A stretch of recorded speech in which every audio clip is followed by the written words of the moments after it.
Hello everybody, good morning. আজকে সুন্দরবনে দ্বিতীয় দিন।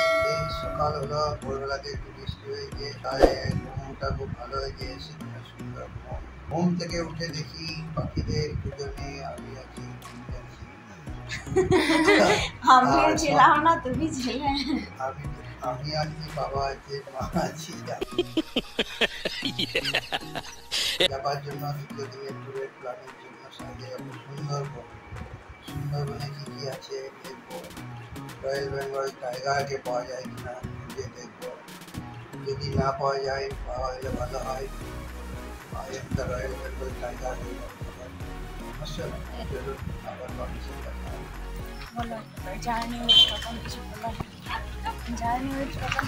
দ্বিতীয় দিনে আমরা চললাম লঞ্চ করতে। বেডে আসেনি, বিশেষ কারণে বেডটি না বলি, বেডটি লঞ্চটি হয়ে গেছে, লঞ্চে দিয়ে দেবে। আমার সাথে সাথে ও যাবে, দেখুন কুকুরটা আমার সাথে সাথে যাবে। এই পাশে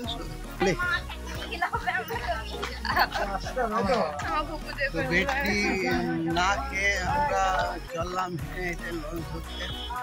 এখন বলা হয়েছে যে কালকে নাকি ঝড় বৃষ্টিতে একটা ক্ষতি হয়েছে, তাই জন্য বেডটিটা বেডে দেওয়া হবে না, লঞ্চেই দেওয়া হবে। লঞ্চটি খাওয়ার পরে তারপরে টিফিন পাওয়া যাবে আশা করছি।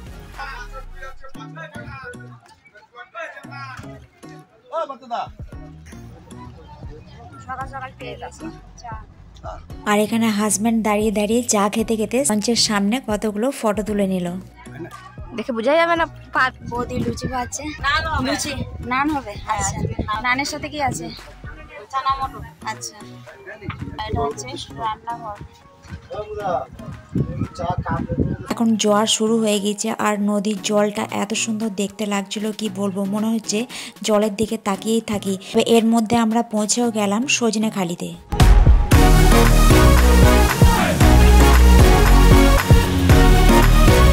তো ঢুকে পড়েছি সজনেখালি টাইগার রিজার্ভে। দেখি এখন এখানে টাইগার দেখতে পাওয়া যায় কিনা। এখানে একজন ট্যুর গাইড আছে, যিনি গাইড করছেন। সত্যিখানি ট্যুরিজম ডিপার্টমেন্টের গাইড আপনাদের সঙ্গে আজকে আপনার জঙ্গল মোটামুটি যত সময় আমরা ঘুরছি প্রায় দোবাকি পর্যন্ত আমাদের প্রত্যেকের এখানে গাইড ম্যান্ডেটরি। মানে আপনারা যেসব আপনারা শুনেছেন, হয়তো রন্তবগড় শুনেছেন, বান্ধবগড়, পেন্স ফরেস্ট, খাড়া ফরেস্ট, কাজিরাঙ্গা ফরেস্ট, যেসব ফরেস্ট আছে সব টাইগার রিজার্ভ ফরেস্ট। তো সুন্দরবনও টাইগার রিজার্ভ ফরেস্ট। তো এই টাইগার রিজার্ভ ফরেস্টের মধ্যে আমরা যে যতদূর পর্যন্ত সুন্দরবন এরিয়া থাকে বা মানে ফরেস্ট এরিয়ার মধ্যে আমরা প্রত্যেকটা বোটে একজন করে গাইড আমাদের থাকে। তো আমরা এখানে প্রথম কথা বলি যে আমরা যেটা দেখবো দেখা বলতে প্রথম আমরা এখানে দেখছি যে ডান দিকে যে পুকুরটা দেখতে পাচ্ছেন, ডান দিকে যে পুকুরটা আছে, এই পুকুরটা হচ্ছে একটা কচ্ছপের পুকুরে। কচ্ছপটা কি কচ্ছপ? এটা রিভার টেরাপিন বলা হয়, বালিগড় বলা হয়। আর এই কচ্ছপটা হচ্ছে ক্রিটিক্যালি এন্ডেঞ্জার স্পিসিস বলতে নেচার থেকে মানে প্রকৃতি থেকে প্রায় 100 নিচের সংখ্যায় নেমে গেছে বলে IUCN, আপনারা অনেকেই হয়তো অবগত আছেন, বিশেষ করে কোনো অ্যানিমেল যখন নেমে যায় তখন সেটা ক্রিটিক্যাল এন্ডেঞ্জার স্পিসিস হয়। তো এখানে ব্রিডিং সেন্টার বানানো হয়েছে ওই পারে, যে ওই যে ইয়ে করা আছে না, জাল দিয়ে উপরে তারের জাল দেওয়া আছে না, ওখানে হচ্ছে ব্রিড করা হয়, করে এখানে ছাড়া হয় এবং এখান থেকে বিভিন্ন জায়গায় নিয়ে যাওয়া হয়। এটা বাংলাদেশেও আছে এরকম ভাবেই আছে। তো সুন্দরবন আপনারা যে বেড়াতে এসেছেন, প্রথম কথা মাথায় রাখতে হবে, অনেকেই ভাবে যে আমরা সুন্দরবনে গেলেই হয়তো বাঘ দেখতে পাবো না, আগে ক্লিয়ার করে নেওয়া উচিত। সুন্দরবনটা হচ্ছে open forest area, open area. এখানে খোলামেলা এরিয়াতে সব ঘুরে বেড়াচ্ছে। আমরা শুধু যাব লঞ্চে। আমরা যদি কাছাকাছি, যদি নদীর কিনারাতে বা খাড়ির কিনারাতে যদি কাছাকাছি আসে বা ক্যানেল যদি ক্রস করে, তখন আমরা দেখতে পাই, বা আমাদের সঙ্গে টাইমিং যদি অ্যাডজাস্টমেন্ট হয়, তবে আমরা দেখতে পাবো। তো যে কোনো জন্তু জানোয়ার, সেটা হরিণ হতে পারে, সেটা বন্য শূকর হতে পারে, সেটা জঙ্গল ক্যাট বনবিড়াল হতে পারে, বাগরোল হতে পারে, মানে ফিশিং ক্যাটের কথা বলছি। এরকম যেসব জীবজন্তু দেখতে পাওয়া যায় বন্য, আর আছে তো রয়্যাল বেঙ্গল টাইগার। তো এখানে আমরা দেখছেন মুখ বের করছি,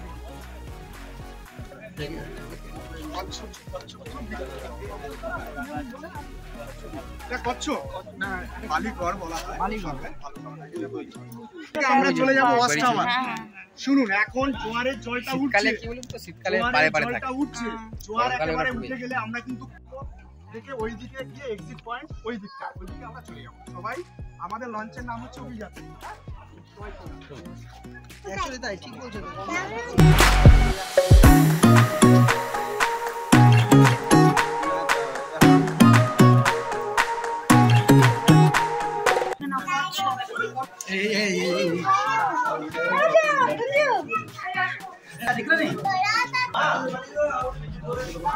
সুন্দর লাগছে দেখতে। ওদিকে দুটো আছে, এখানে তো কোনো কচ্ছপ দেখতে পাচ্ছি না। গোলপাতা ফল হচ্ছে গোলপাতা গাছ। 60-65 বা 70 বছর আগে মানুষরা কি করতো, সুন্দরবনের মানুষ এটাকে গোলাকৃতি ফল, এবং ওই যে গোড়ায় যে হচ্ছে ফলগুলো আছে না, পুরো ফুটবল আকৃতির মতো সাজানো, সেই জন্য এই গাছটার নাম হচ্ছে গোলপাতা। বোঝা গেল? ঠিক আছে, আমি সেন্টার থেকে বলেন তো। এখন আমরা চলে এলাম ওয়াচ টাওয়ারের কাছে। এই যে দেখতে পাচ্ছেন, এখন আমরা সবাই মিলে ওয়াচ টাওয়ারের ওপর চেপে পড়লাম। আর এই যে চাপতে চাপতে পেলাম এই যে একটা বিশাল বড় মৌচাক। দেখার পর এই যে চেপে পড়লাম ওয়াচ টাওয়ারের ওপর। মোনা ওই যে বাঘ, ওই যে বাঘ। লাল রঙের না,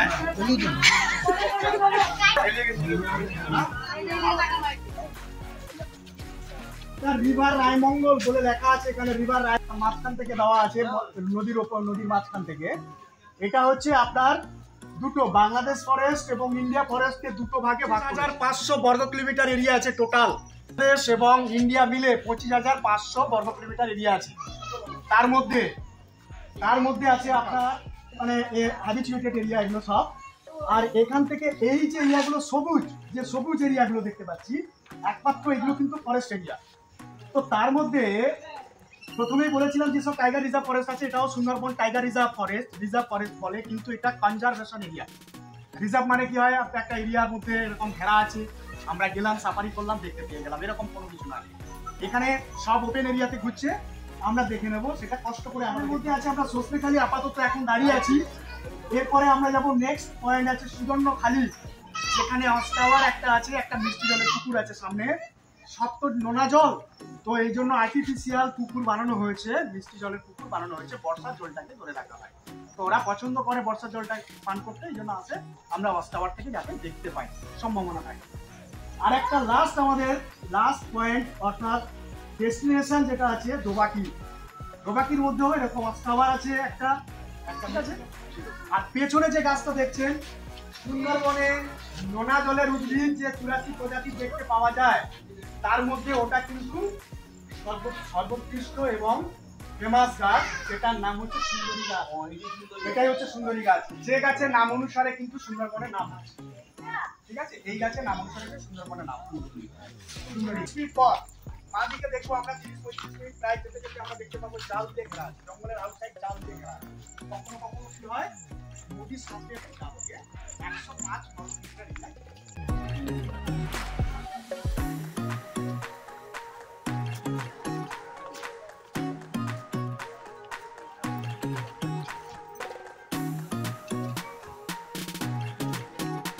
টাইগার রিজার্ভ তো ঘোরা হয়ে গেল। সুন্দরবন টাইগার রিজার্ভে বাঘ দেখলে? না, অনেক চেষ্টা করে ওয়াচ টাওয়ারের উপরে উঠলাম, 3তলা 4তলা উঠে উঠছি ওয়াচ টাওয়ার। তুমি দেখতে পেলে না? কিন্তু আমি দেখতে পেলাম। হ্যাঁ, কিন্তু আমি দেখতে পেলাম। অনেক কষ্ট করে মনে হলো একটা বাঘ বটে, টাইগার, কিন্তু পরে দেখলাম এটা হলুদ রঙের একটা গাছের পাতা, নয় টাইগারের। টাইগার দেখলি? দেখতে পেলাম না টাইগার, কিন্তু এখনো আশা আছে, দেখতে পাবো এক সময়।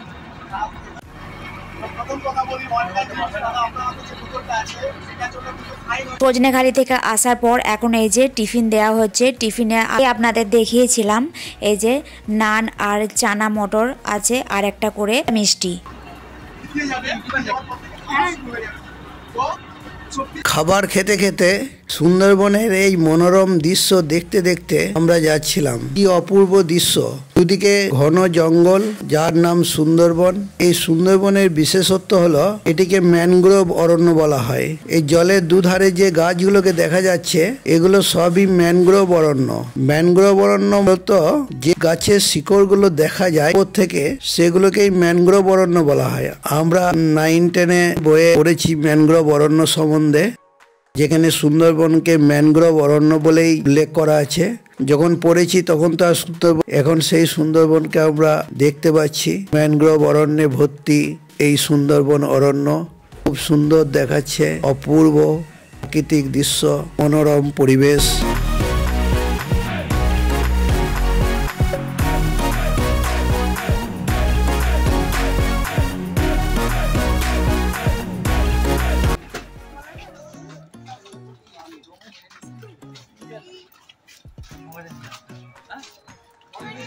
এখন চলে এসেছি স্বর্ণখালিতে।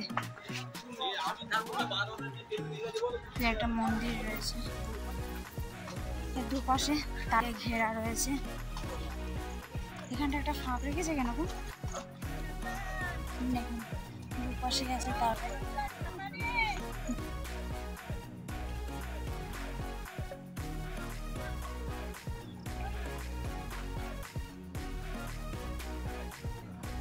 সব গাছের নাম দেওয়া রয়েছে না এগুলো? হাঁটু মূল, ঠেস মূল।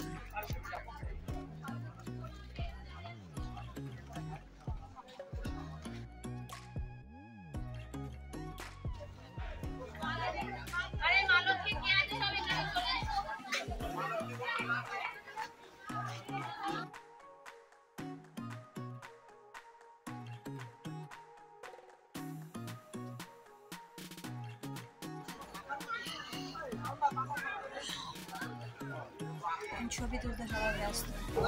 সজনেখালি থেকে এলাম সুন্দরনাখালি। একটা ওয়াচ টাওয়ার আছে, ওয়াচ টাওয়ার থেকে সুন্দরবনটা সুন্দর দেখা যাচ্ছে, কিন্তু কোথাও টাইগার না বিয়ার কোনো দেখা যাচ্ছে না। অবশেষে একটা বানরের দেখা পেলাম। এইটা এই ভরসাতে এই আশা নিয়ে আমরা চললাম, টাইগার নেই কোথাও। লঞ্চে উঠে পড়েছি, আর লঞ্চে উঠে দিয়ে দিয়েছে প্রন পাকোড়া, তার সাথে ছিল গরম গরম চা। বাঘ দেখার আশায় বসে আছি, যদি বাঘ দেখতে পাই। পরের ডেস্টিনেশন ছিল আমাদের দোবাকি। সুন্দরনাখালি থেকে দোবাকি ক্যাম্পের ডিস্টেন্স ছিল অনেকটাই। আমরা সবাই ঘুমিয়ে পড়েছিলাম। আমি এই যে ঘুমিয়ে পড়েছি, আর আমার মেয়েও ঘুমিয়ে পড়েছে, আর আমার হাজব্যান্ড বসে বসে এই যে ক্যামেরা করছে। এই যে এই জায়গাটির নাম ছিল কিন্তু পঞ্চনদীর মোহনা, যেখানে 5টা নদী একসঙ্গে মিলিত হয়েছে। চারিদিকে শুধু জল আর জল, দেখতে কিন্তু খুবই সুন্দর লাগছিল।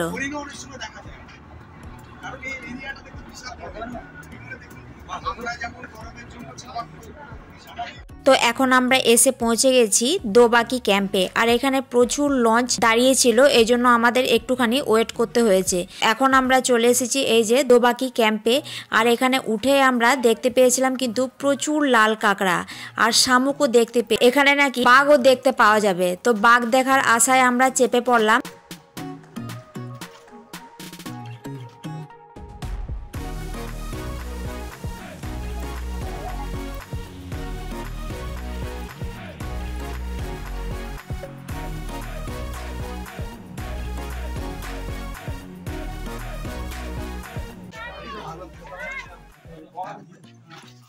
মিষ্টি জলের পুকুর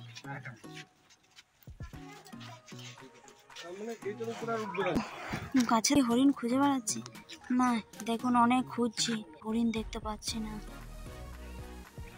আমাদের কপাল খারাপ। এই যে হরিণ দেখার চেষ্টা করছে, গাছের ফাঁক ফোকর দিয়ে যদি হরিণ দেখতে পায়, কিন্তু হরিণ দেখতে পাচ্ছি না। তো আমাদের সুন্দরবনের লাস্ট ডেস্টিনেশন হচ্ছে দোবাকি। চলে এসেছি, এখানে নাকি হরিণ দেখতে পাওয়া যায়, বিড়াল, তারপরে টাইগার, সমস্ত কিছু দেখতে পাওয়া যায়। চিতা বিড়াল, ভাগ আছে, চিতা বিড়াল, বন বিড়াল, নানা রকম আছে। তো তাদের মধ্যে কাউকে আমরা দেখা পেলাম না। এখানে যেটুকু শুনতে পাওয়া যাচ্ছে, শীতকালে এলে নাকি 2-4টে প্রাণীকে, অ্যানিম্যালকে দেখতে পাওয়া যায়। তারা আমরা সেরকম কিছুই দেখতে পেলাম না। আমাদের আশাটা মানে লঞ্চ করে ঘোরাই হতো না, বেফালতু নয়, লঞ্চ করে দোবাকি। তা দোবাকি কিন্তু এই লঞ্চে করে আসাটা ব্যাপক। এই কিসব গাছ রয়েছে জানি না, তবে খুব সুন্দর গাছ। তাও পায় তাই জানাচ্ছি। তো আজকের মতো দোবাকি হয়ে আমাদের দ্বিতীয় দিন। এবার আমরা লাঞ্চে যাব, আমরা পাখিরালা চলে যাব নিজেদের লজে। সেখানে থাকবো, কালকে আবার পরের ডেস্টিনেশন কী আছে দেখা যাবে। তো আপনাদেরকেও দেখালাম দোবাকির বিভিন্ন জায়গা, শুধুই গাছ আর গাছ, শুধু জঙ্গল, অ্যানিমেলের কোনো বালাই নাই, সবই আছে, কিন্তু আমাদের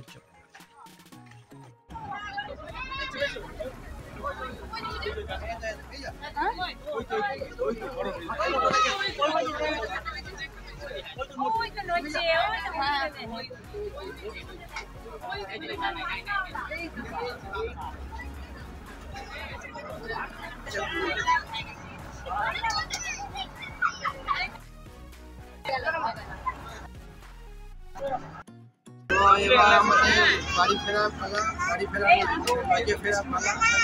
বাকিরা যাবো, তার আগে আমাদের লাঞ্চ শুরু হয়েছে। লাঞ্চে দেখতে পাচ্ছেন শাল পাতা পড়ে গিয়েছে, এরপরে আরও খাবার আসবে। আসার চান্স আছে। আজকে মনে হচ্ছে ইলিশ পাতুরি আছে, বাগদা চিংড়ি, মালাইকারি আছে, এসব নিয়ে আজকে আমাদের লাঞ্চ। আপনি আস্তে আস্তে দেখতে পাবেন।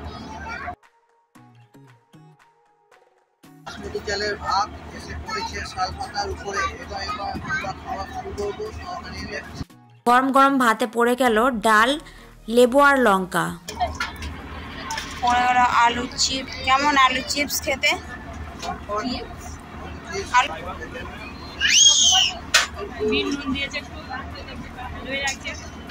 কচু শাক, ইলিশ মাছের মাথা দিয়ে কচু শাক, ইলিশ মাছের মাথা দিয়ে কচু শাক ভালো। এই মাছের মালাইকারি, এদিকে কচু শাক, আর আছে ইলিশ পাতুরি। পড়ে গেছে ইলিশ পাতুরি, দেখি খুলে দেখায় আপনাদের। দেখে তো ভালোই লাগছে, জানি না খেতে কি হবে, দেখি খেয়ে। ইলিশ পাতুরিও খেতে কিন্তু দারুণ ছিল। চাটনি আর পাঁপড় দিয়ে খাওয়া শেষ করলাম।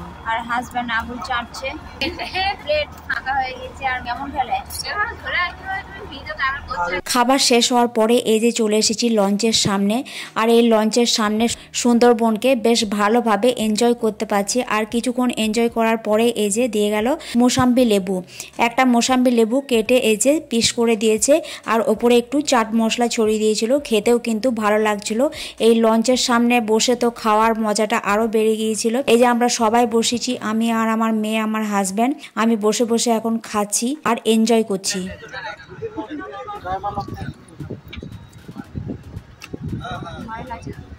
দ্বিতীয় দিনের লঞ্চে ঘোরা তো শেষ। এবার আমাদের হোটেল পাখিরালাতে ফেরার পালা। আমরা যে হোটেলে ছিলাম মাতুরু ভিলা, এই যে এখন স্নান টান করে ফ্রেশ হয়ে গিয়েছি, কারণ বাইরে চলছে ঝুমুর নাচ। আমি আর আমার মেয়ে স্নান করে নিয়েছি, কারণ বাইরে ছিল প্রচণ্ড গরম। আর এই যে ফ্রেশ হয়ে এখন ঝুমুর নাচ দেখতে যাচ্ছি। হাজব্যান্ড এখন স্নান করছে। চান হয়েছে, বাকি মেয়ের হয়েছে। চপ্পলটা পরে হয়, একটা চপ্পল পরে।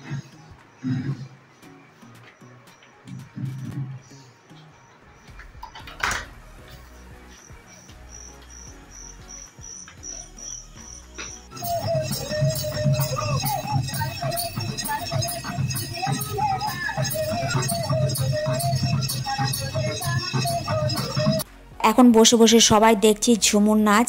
আর আমার মেয়ের ঝুমুর নাচ করার ইচ্ছা ছিল, কিন্তু সাহস পাচ্ছিল না। তো আমার মেয়ে যে সাহস করে ওর পাপা দিয়ে এলো যে ঝুমুর নাচ করার জন্য। তো আমার মেয়ে যাওয়ার পর সবাই একে একে ঝুমুর নাচ করার জন্য এগিয়ে আসে। আর এই যে দেখুন একে একে সবাই কিন্তু যারা এখানে এসেছিল, তো সবাই এখানে একসঙ্গে খুব মজা করেছি।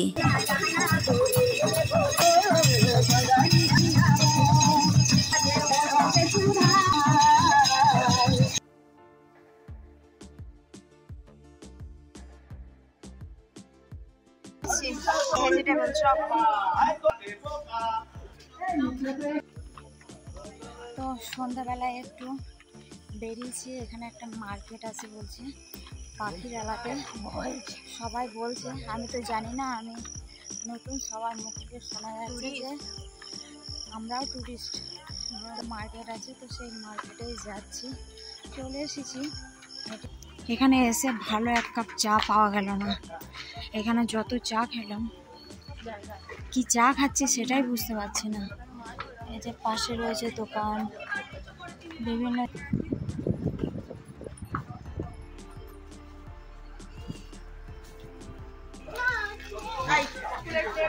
তো মার্কেট ঘোরা হচ্ছে, আর আমাদেরও একটু ঘোরা হচ্ছে। মার্কেটে তো এখন অবধি কিছু কিনলাম না, সব একই টাইপের দোকান, একই টাইপের জিনিস। তো সেম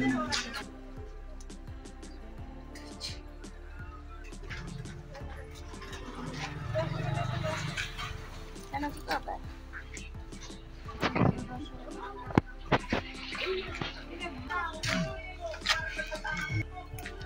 তুমি যে মুখটা এদিকে দেবে তবে একটু তুলবো। সামনে যেতে হবে, তাই জন্য সামনে যা। সুন্দরবনের মতো কুকুর আছে, যতগুলো দোকান আছে ঘোরা হয়ে গেল, কিছুই কিনিনি, শুধু একটু ঘুরে নিলাম, যেহেতু কালকে আমাদের মানে 3 দিনের প্যাকেজের মধ্যে এখানটা একটু অন্ধকার, এখানে একটু আলো আছে। 3 দিনের প্যাকেজের মধ্যে আজকে হচ্ছে দ্বিতীয় নম্বর দিন। তো কালকে আমরা মানে এদিকে আর আসার সুযোগ হবে না, যেহেতু কালকে শুনলাম, কালকে তো অনেক টায়ার্ড ছিলাম। মার্কেটটা বেশ ভালোই লাগলো। তো জলের তো প্রচুর অভাবে সুন্দরবনে। 1 লিটার ঠান্ডা জল কিনে নিলাম, কিন্তু খুব ঠান্ডা নয়, হালকা ঠান্ডা। একটু বসে থেকে ওনারা ডিপ ফ্রিজে ভরে দিয়েছিল, তার জন্য আর একটু ঠান্ডা হলো। তার জলের টেস্ট খুব বাজে। ঘুরতে ঘুরতে তো অনেকটাই লেট হয়ে গেল, প্রায় 9টা 12 বাজে এখন। ডিনার খাওয়ার তো টাইম হয়ে গেছে। মেনু আপনাদের দেখানো হয়নি।